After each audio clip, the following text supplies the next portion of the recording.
Once you get a Bible, you can open up to Ephesians chapter 5. We will continue our study through Ephesians and making our way slowly through Ephesians chapter 5. And we've been in it for a little while now. Here's how it is broken down if you're a note taker. In Ephesians chapter 5, we're talking about imitators, imitating the Lord, even imitating Paul, figuring out how to live the Christian life. Like, how do I do that? By watching, by walking like Jesus. And we're told that verses 1 to 7, walk in love, which we looked at already. Verses 8 to 14, walk in light, which we looked at last week. And tonight we're in the third part, so we're not done yet. But third part, verses 15 to 21, which is walk in wisdom. So that's what we are looking at. And some of you were around for Ephesians chapter 2. And if you were, you don't remember at all. That it was, Ephesians chapter 2 was life-changing for me. Obviously, lots in the Bible has been life-changing for me, but there are some specific passages that really impacted my life years and years and years ago and have continued to do such. And Ephesians chapter 2 is one of those. And then these first few verses that we look at tonight this is again have made another huge impact on me many years ago, and I've continued to go back and look at them and remember them, and so we'll see those tonight. But we have several things. What does it mean to walk in wisdom? Well, we're going to get a list of several characteristics, several traits, and we're going to be able to look and go, okay, if I'm walking in wisdom, this is what I should be doing. Now, just so you know, and it says right here in verse 15, see then that you walk circumspectly. And so at each point we've been told to walk a certain way. Now when the Bible uses the word walk, what it means is your walk of life, or the way that you are living, the way that I'm living. So if I'm to walk in love, that means I'm to live in being motivated by love. If I'm walking in light, that means that as I'm living my life, it needs to be filled with the light. I need to be giving out that light. And no different here, walking in wisdom means that my life should be lived with wisdom. If I'm living like the Lord, if I'm imitating Jesus, then my life should be revealing wisdom. I should have wisdom coming from my life. So that's what this is about here. And so we get, again, these several characteristics. And in verse 15, we start this way. See then that you walk circumspectly, not as fools, but as wise. Wisdom, what is wisdom? Wisdom is what or how I use knowledge, the knowledge that I have. Now, we have a world that really is filled with knowledge. Believe it or not, we have rocket scientists. I don't know what the official name for the rocket scientists are. You might know. But, we've got a rocket scientist that you, in a sense, you could go to the internet and Google and find out and eventually gain the knowledge that some physicist, some rocket scientist might have. Now, you might go, there's no way I'll ever be as smart as a rocket scientist. But the fact is that everything's available on the interweb, isn't it? You can get on the internet any day or night, 24/7, and you can punch in and find information for anything that you could ever dream of. And so the smartest person in the world, whatever knowledge he or she may have, you and I could get on and start to learn what it is that they know. Now, we might not understand it. We might not be able to comprehend it all. But the information is there. But just having information doesn't mean that we have wisdom. It's what we do with that information or that knowledge. And so that's what wisdom is. And the Bible talks a lot about wisdom. So many verses on wisdom and gaining wisdom and hearing wisdom and receiving wisdom from the Lord. And it's something that you and I should be pursuing. Well, here he starts out by saying, see then that you walk circumspectly, as he starts to talk about walking in wisdom. Now, what does it mean to walk circumspectly? Circumspectly means, it's like a circumference, okay? It means that I am always looking around at whatever it is that's going on around me. Now, here's what I called it in verse 15. For those of you that take notes, let's see if we can get up there. It's awareness. Someone who's walking in wisdom should be walking with an awareness of everything going on around them. Now, let me explain that a little bit. Does that mean that every time I walk out the door here of the high school room, that it's telling me that I need to be looking around all over the place? Well, no, not exactly. Now, that I believe that is included, and that's one of the huge impacts that these verses had on my life. We'll talk some more about that in just a moment. But what he's talking about is being aware of what's going on in the world, spiritually speaking, morally speaking. What is going on around me? It means that I, as a Christian, am not living my life like an ostrich with my head buried in the dirt or in the ground. It means that I am aware of everything that's going on around me, or at least doing my best to be aware of everything that's going on around me spiritually and morally, and watching the world and watching what happens. This thought will develop as we get into it. But see then that you walk circumspectly, and then he says, not as fools. Fools do not walk that way. Now, this is plain and simple. You know this yourselves. A foolish person is never aware of what's going on around him or her. Never aware. They're only aware of themselves. That's all they're aware of. Whatever game they might be in the middle or whatever show they might be watching, or whatever activity they might be involved in, that's all they're aware of. They're not aware of anyone else. And that's a characteristic of, just generally speaking, the world.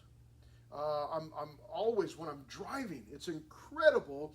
I can't believe that most of the people that are driving around us were able to get their license. Like, how did they do that? But I remember years ago going to get my license from the DMV, and I was right there on Waterman, just north of Baseline in San Bernardino. And man, it's ghetto right there, and it's busy. And I was trying to pull out of the parking lot, with my instructor, and there was so much traffic that by the time I finally pulled out of the parking lot, the instructor said, okay, make a right, and I made a right, and then he said, okay, make another right, made another right. He goes, okay, pull into the parking lot, and I pulled back into the parking lot, and that was it. And he was like, we just ran out of time. You did fine. Let's get you your license. So I understand how all of these crazy drivers around us, but sometimes you just see it. People are not aware of what's going on around them, just generally speaking. And you've got to be aware of not only you, but also everybody around you. You've got to drive, I know you've heard it, drive defensively. Because I think there are people out there just waiting to kill us, man, with their cars. Like, really, you're just really going to just switch into this lane? I'm here, but no, that's okay. Here, let me get out of the way for you. It's crazy. But that's generally speaking how people live. But not the Christian, not the Christian who's walking in wisdom. The Christian who's walking in wisdom is going to be aware of his or her surroundings circumspectly. Now, that verse did impact my life that way. I want to be aware of what's going on around me spiritually speaking. But it also does have a secondary meaning that I ought to be aware, just generally speaking, of my surroundings. And so for me, that does mean that when I walk out of the high school room, or when I walk out of my house, or even before I walk out of my house, I'm checking outside, like, who's out there, what's going on? Let me tell you why. Because as I'm walking outside, I have to think about the family that I'm leading, that God has called me to lead, my family. And I need to know and be aware of any kind of danger that might be waiting outside for me. Because I have a responsibility to stay alive and well and healthy as long as I possibly can, so that I might continue to lead my family that God has called me to lead.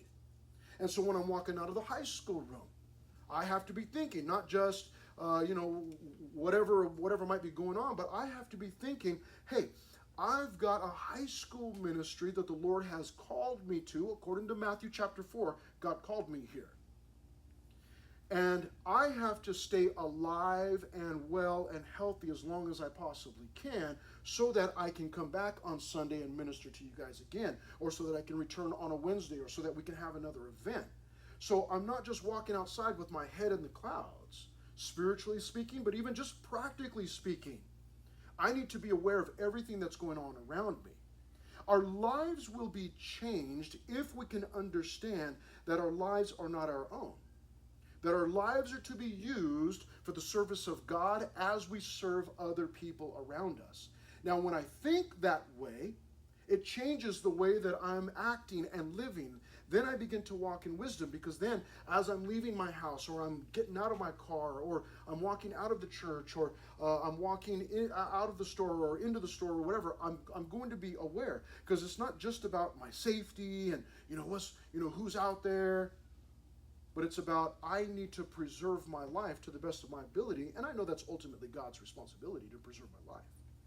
But I need to have wisdom, do my best also to preserve my own life so that I can continue to minister to the people around me. So that's what this verse did for me many, many, many years ago. And so I'm always thinking about that. I'll even share something weird with you. Not that you want to know, but I'll share it anyways. I've got a pair of flip-flops that I wear at home. And I really don't wear those outside of the home. Why is that? I'm going to tell you why. Because if I'm walking, now I'm not trying to put a trip on you. You wear flip-flops, man. We're in SoCal, right? We're in Cali, baby. Wear the flip-flops, especially in the summer. But for me, I'm always thinking, if some kind of danger arises and I have to run, or if I'm in my car and I get into a car wreck even, I don't want to have to try and run with some flip-flops on. I don't want to get in a wreck and have to jump out of my car barefoot, walking over broken glass and hot gas and oil and whatever else might be out there. So I'm always thinking defensively. That's why I'm always like, okay, who's outside and what's going on and what's happening? And if we're at the beach, we were just at the beach recently together, right? I'm always just kind of looking out like, okay, just watching, I'm a shepherd, okay? No pervies around here, okay? They did, anyways.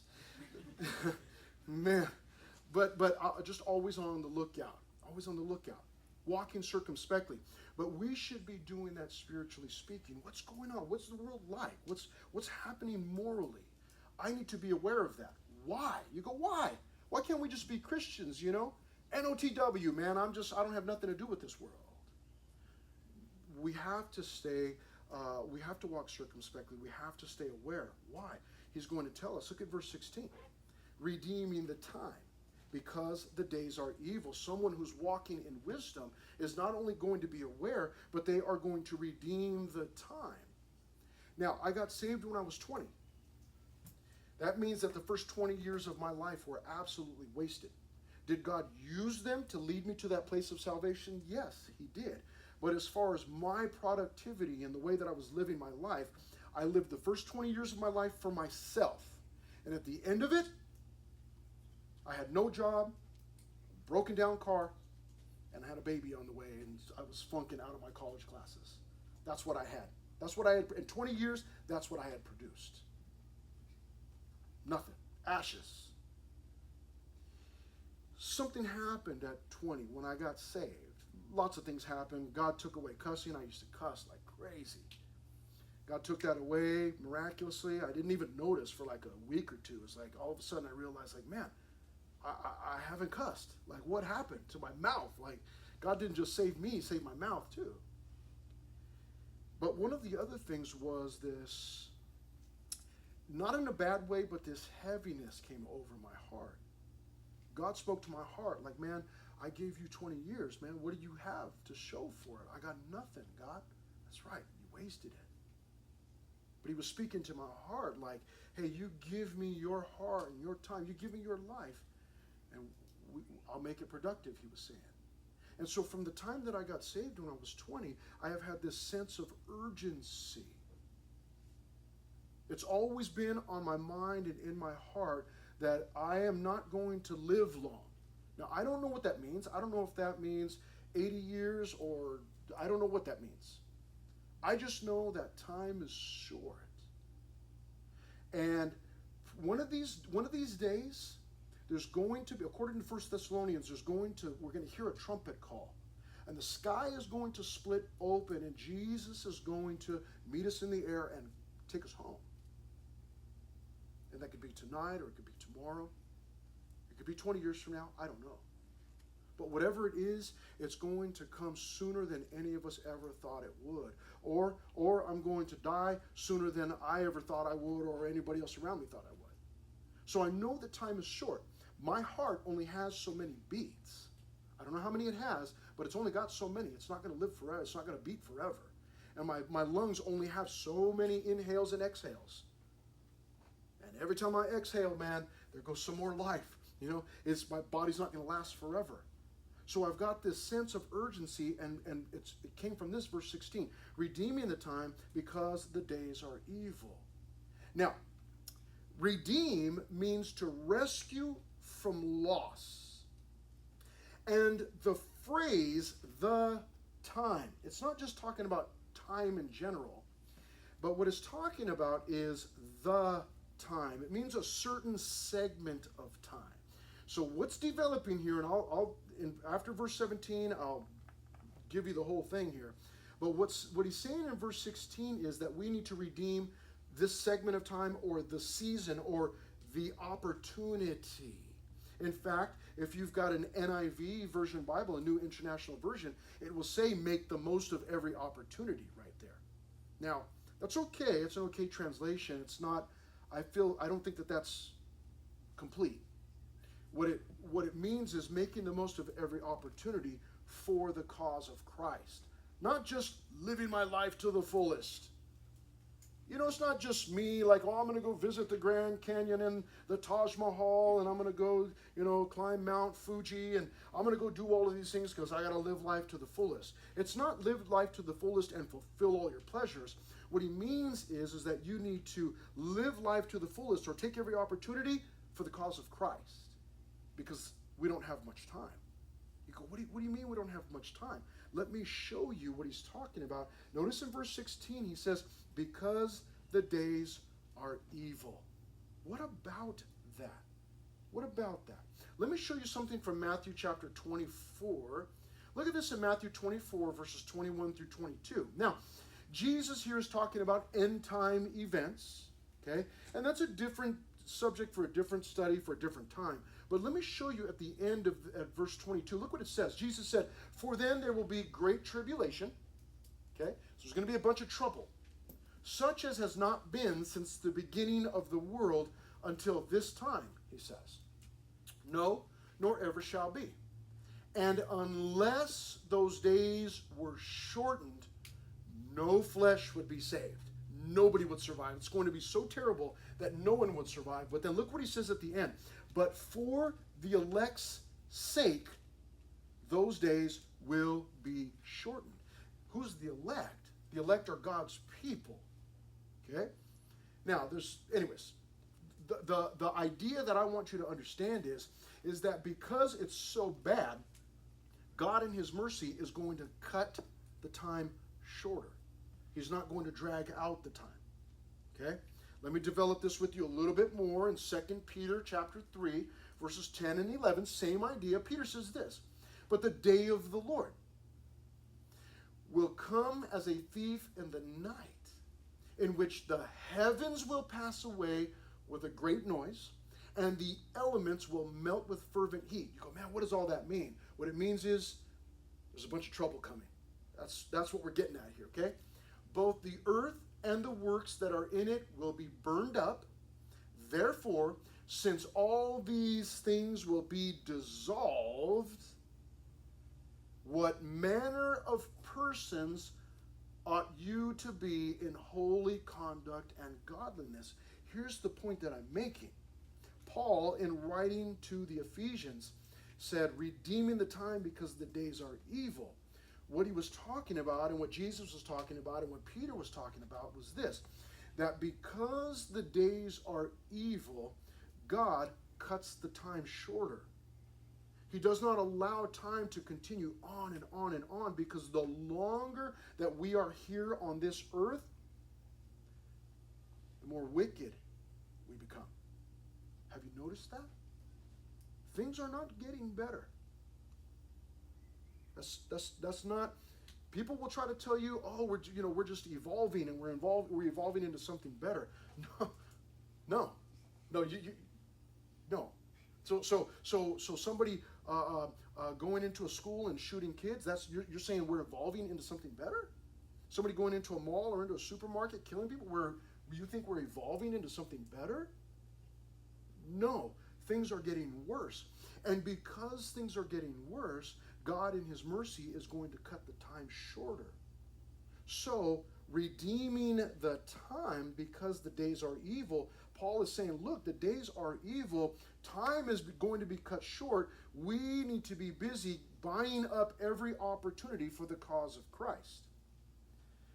R. Kent Hughes says, buy up opportunities like a shrewd businessman. Make the most of every opportunity for Jesus Christ. The idea here is of the time. It is a definite season of opportunity that Christians must redeem. This same word is translated opportunity in Galatians 6:10. Paul isn't telling us to make the most of every moment, even though that is good advice. He tells us to seize opportunity for the glory of Jesus. It isn't to make the most of time, but to make the most of the time or the season. Or, in other words, it's this. The days are evil. I need to take every opportunity I can to serve God and to bring people with me. I'm going to heaven. I need to bring as many people with me as I can. That's the point. Now, we move on to verse 17. What does he say there? Therefore, let's go back to our notes here. We've got awareness and redeeming the time. Here's the next thing. Someone who's walking in wisdom is going to be understanding God's will in verse 17. Therefore, do not be unwise. That's a nice way of saying don't be a fool. But understand what the will of the Lord is. Now listen, don't be a fool. Understand what the will of the Lord is. Now, verses 15, 16, and 17, they all go together. And verses 15, 16, and 17 form a metaphor that Paul borrowed from the business world. A wise businessman or woman will closely watch the times and trends and buy or sell when it will be most beneficial to their business. You understand? A man or a woman, if they're in business, they're in business to do what? Make money. And this picture in verses 15, 16, and 17 is a metaphor that Paul used. He borrowed it from the business world to say a business person is going to be watching and go, okay, when's the bet? Okay, these are cheap, so let's buy them now. And then 3 days from now, oh, let's sell them. The price went up. So they're always going to be aware of what the market is and what's going on with the stocks and what's happening with, the prices of this or the prices of that. He's saying we need to do the same thing or be the same way as Christians. When we're walking in wisdom, we need to know, okay, wait a minute, what's going on morally, spiritually in the world. Okay, I can see that these people are really, really low. Therefore, I need to go and minister to them, share the love of God with them, and perhaps buy them up for the Lord. You get it? You understand what I'm saying? You understand what Paul was saying? He was saying that we need to buy up those opportunities. The next thing he says in verse 18 is, be controlled by the Spirit. If I'm walking in wisdom, I'm going to be controlled by the Spirit. Verse 18 says, and do not be drunk with wine, in which is dissipation, but be filled with the Spirit. Now, the important parts here are, do not be drunk with wine, but be filled with the Spirit. Now, some people make the mistake of doing this. Okay, don't get drunk with wine, but get drunk in the Spirit. And there was, several years ago, there was this movement that went through all the Christian churches, not ours, but it went through a lot of Christian churches, and it was this thing called being drunk in the Spirit. And there were people in church coming in and acting like they were drunk, falling and stumbling and just like somebody that's drunk. You've seen somebody that's drunk, right? No. Old Town Temecula? You go see somebody that's drunk. You've seen somebody that's drunk, and you go, and they were showing up in church that same way, and then people are like, what's wrong with you? Oh, no, man, I'm not drunk. I'm drunk in the Spirit, man. That's what Paul said in Ephesians chapter 5. That is not what he is saying. Self-control is a fruit of the Spirit, man. Self-control. What he says is, do not be drunk with wine. In other words, do not be motivated or influenced by wine. Do not allow wine to lead you, but allow the Holy Spirit, or be filled with the Spirit. Now, I was in junior high when I first started drinking alcohol. I had some cousins that were a little bit older than me, and we would go out. I was not saved. I was not raised in a Christian home. My parents were not Christians at that time. They didn't get saved till I was in high school already. But I was going out with these guys on the weekends, man, partying. And all of their friends that were in high school already, they were drinking, so, man, I'm drinking. So I was in junior high when I started drinking. And I would drink every weekend along with them. And I would watch them. I've always been an observer. I always watch, like, what's going on, what's happening, what's this person doing, what are they all about? And I would watch them and the effect that the alcohol would have on them. And I can still remember, I don't remember where I was at some house party somewhere. And we were inside the house, and I was walking outside, but I had been drinking, had my own bottle, junior high, I'm drinking. And I remember walking outside, and as I stepped outside, right about that point, the alcohol had its effect on me to the point that I was starting to lose my wits, like I was starting to lose my sense. And I remember at that moment, I was not saved, but at that moment, I decided, that's it, no more, not doing this. And I put the bottle down, and I just stopped from that point on. I was not a Christian, I'll explain, but I was not a Christian. And I just decided from that point. And after that, you know, not my cousins, but our friends, they teased me, oh, what's up, man, you know, you're not drinking no more, what's wrong with you? I did not care. I couldn't care less what anybody's opinion. I did not care. What I said to them was, no, I must keep my wits about me. I've got to be in control. I didn't feel like I needed to be in control of the world, but just I did not want to lose control of my own body, because that's what alcohol does to you. I know this. I have a dad at least I think I still have a dad. I don't know where he's at, but I had a dad growing up who would often come home drunk from work. So I've seen it. You know, Mexican family, come on, big, you know, parties. I've seen it. I was with all those friends, watching them, you know, they'd drink and then they'd start crying over girls and all kinds of craziness. I've seen it. I've seen it. No self-control. It's craziness. The stupidity really is what it is. I want to make sure that I'm not like that. I want to make sure that I am filled with the Spirit or controlled by the Spirit. That's what it means. I don't want to be filled with alcohol. I want to be filled with God's Spirit. If I've got the choice, do I want to be filled with alcohol or the Spirit of God? Pray tell me. Why would I choose anything else? I want the Spirit of God to fill me. And so he's telling him here that the person who walks in wisdom, I mean, it's foolish to drink alcohol. I've seen alcohol turn grown people into little kids. It literally kills your brain cells. And yet people do it. They're like, oh, it kills brain cells. Okay, yeah, give me another one. It's not computing.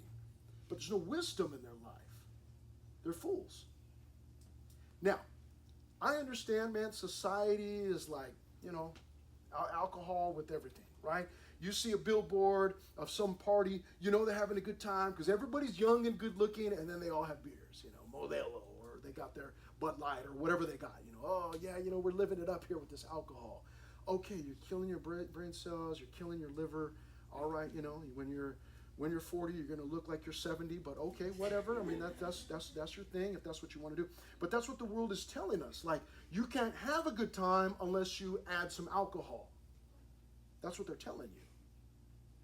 So we've got to be aware and go, oh, no. I see what alcohol does to you, so I'm walking circumspectly, fool. Like, no, I'm not doing that. I don't care. And people will tease and talk trash, please. You can tell that to Kanji Club. I don't need to hear it. I don't need to hear it. I don't need it. What I need is the Holy Spirit to fill me. Now let me tell you something. Let me share something with you. The easiest way to avoid drunkenness is to not start drinking. It's the easiest way. The easiest way to stop sinning is to not start in the first place. So you're going to be pressured and whatever, come on, some of you you're taking off for college or you're getting ready, you're thinking about college and there's going to be parties, people are going to pressure you. What I need is the Holy Spirit to fill me. I must keep my wits about me. We've got to be careful. So, I do not drink alcohol, just so you know, okay? Just so you know. I do not drink alcohol. I haven't drank any alcohol since I was in junior high, I guess. I haven't had it. I just didn't need it. Now, I was not saved, but I thank God for His grace in stopping me back then.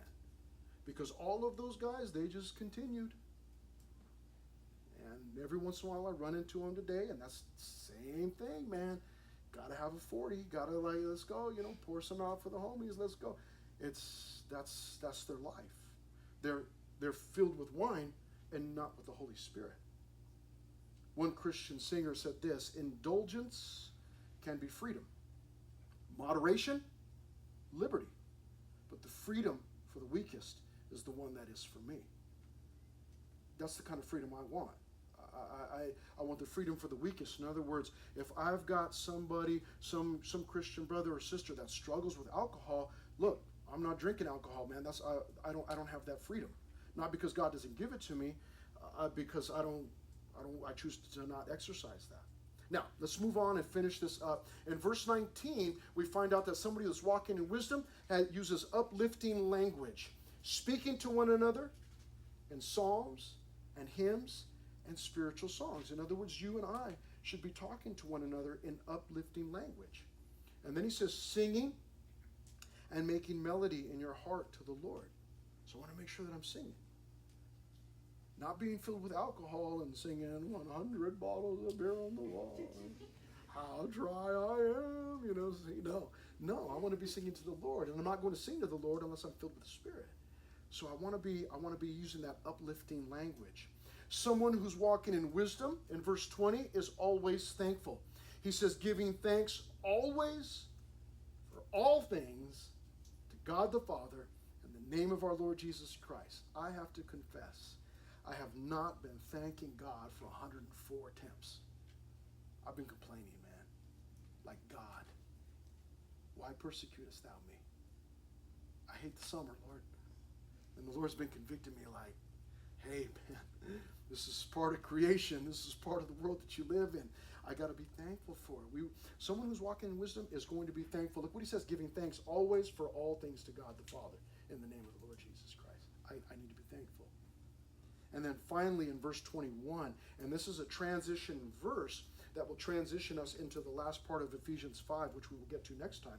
But verse 21 says, submitting to one another in the fear of God. So the person that's walking in wisdom, walking like Christ, is going to be submissive. Now do keep in mind, he says submitting to one another.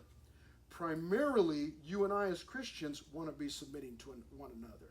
He's not necessarily calling us to submit ourselves to the world, but to one another. In other words, I need to take the low road. I need to submit and go, okay, no, hey, it's all right, man. We have a difference of opinion. It's okay. I'll let it go. I'm not going to argue. I'm not trying to promote my opinion over yours.